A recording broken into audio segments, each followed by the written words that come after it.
Hey everyone, this is Sharia. So in this video, I am going to share my last project video of 1 million transistor SoC design. Okay, this is our license called International Islamic University Kumira. Then this is my name, Sharia Shaun, and this is the right all reserve, and this is the date where the last modified of this code. Okay, and this is the net list of this code. Okay, yeah, just this is the generated Cadence and counter RTL compiler or verification of FP and 1AM. Okay, there the file called A1M means advanced 1 million transistor. Okay, this actually designed for 1 million transistor. Okay, this is our, so in this video I am going to share the how I write this Verilog code. Also I can share how this code also convert the design, okay, RTL to GDSII design. Okay, so first at the time scale, so I set the time scale 1 nanometer to 1 picosecond, and this is our technology and process design. Okay, this is our main module. Where we can see our main module. I can add one A1M. Here you can see the clock of CPU, clock of GPU, clock of NPU neural processor unit, and this is our 3 gigahertz cable, and this is our memory unit and system unit and reset unit. Here you can see our power, voltage, and DDR dynamic. Okay, dynamic data rate 5, and our UFS and USB and PCIe display, camera, audio, Wi-Fi, sensor, security, and JTZ, and also more. Okay, this is our main module. Okay, here I create this module base for ARM architecture. Okay, so here our network concept and our power signal and our memory control signal and CPU complex signal and GPU signal and NPU signal for to connect the wire. Okay, so let's define what is that means. Okay, what is that? Here you can see 255. This means this is handle 256 bit. Okay, and 31 means 32 bit, and 50 and 0 means 60 bit. Okay, and 7 means 8 bit, and 3 means 4 bit. Okay, and 63 means it's 64 bit CPU. Okay, here the wire means connection. Okay, we internally connection, so we can use wire. Okay, here the start of our module, power module, and 64-bit ARM-based processor unit and neural unit and memory unit. Also our network on chip module and IO controller and our all this system and sensor. But I can say that this type of module I can create only for Verilog 1995 version. Okay, only.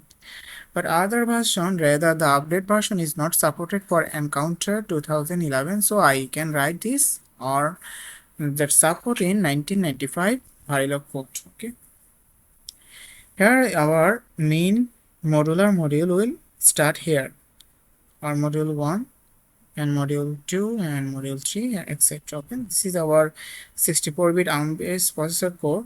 Here you can see clock, reset, power button, and data rate, address, controller, memory data rate, and all of the local declaration for 64-bit and 31-bit and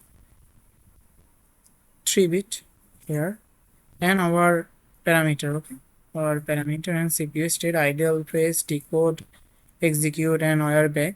This is our instruction, and this is our also a assembly instruction, RDRN, RM, of code, and RTRN, RM. Okay, tiny and simple. This is our GPU section, and here you can see the shader unit, vertex unit, pixel unit, texture, frame buffer, and GPU state and vertex and pixel and display unit. Okay, and this is our parameter. Okay, this is the neural processor unit. Okay, processing unit, AI or ML acceleration. Okay,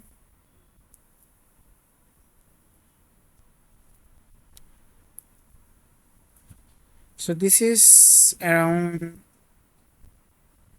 1024 to. Okay, now here in the left side, this is our netlist, which I convert it encounter RTL converter. Okay, this is our netlist, and this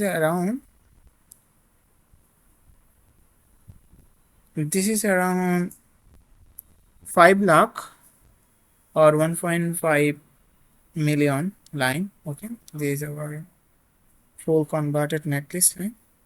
So let's go our design format, how I can design it. Okay,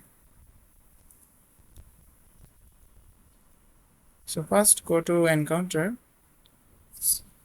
write encounter. Okay, this is a Cadence based software. Okay, 13.10 version. Okay, now I can load my design encounter, and I load my design. Okay,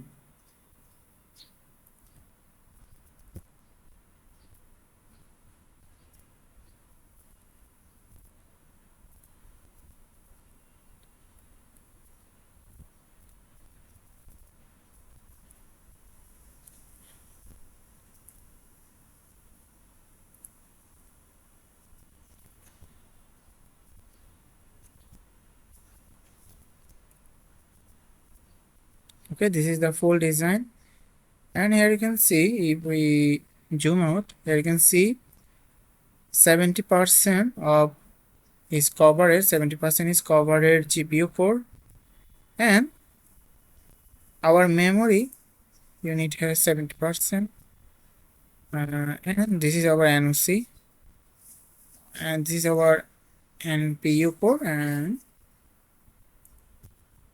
this is our CPU core. Okay, so to better understand, let's go here. Okay,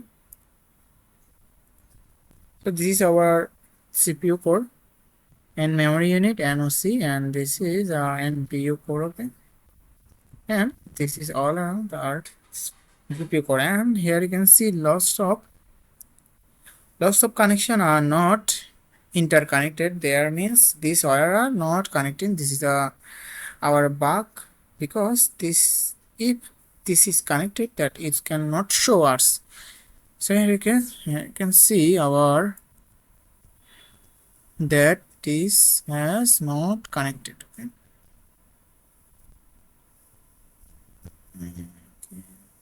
if we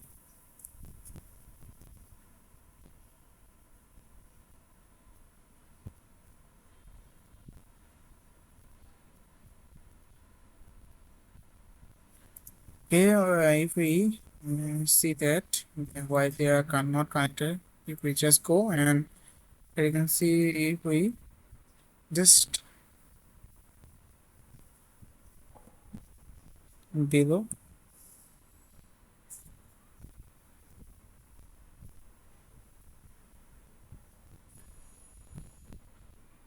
here you can see it shows that unconnected. Okay, that unconnected, this is encounter fall to connect the line. Okay, this is here you can see some of the line was not connected. Okay, some of the line, here you can see our netlist, some of the line was not connected. Okay, so that's why here you can see sorry, the connection is shown. So okay, so let's go to our main view. So you can see, if we zoom it, there you can see the line was not connected, and few of the line was connected. Here you can see one of the line was connected in frame buffer. Okay, not all, just few of the line was not connected. Okay. Then you can see our CPU core section. You can see all of the connection. You can see here all of the connection. You can see that our connection are connected. Okay, CPU. And if we see this line, this is actually a ground and BDT line. Okay, this line and this line is ground and BDT line, and this is also, if we zoom in, this is also BDT, and here you can see BDT and ground line of our main SoC chip. Okay, and in this section we specify our float to 30 to 30 all around, corner, left, right, top, bottom, and the density of our core is 70%. Okay, and we can route to use spatial route. Okay, spatial route, and you can see we can use spatial route. And in power section, in power planning, we add a ring. Here you can see our BDD and ground link we can add here. And swap section, I also add our BDD and ground line in swap section. Okay, that's all. Thank you very much.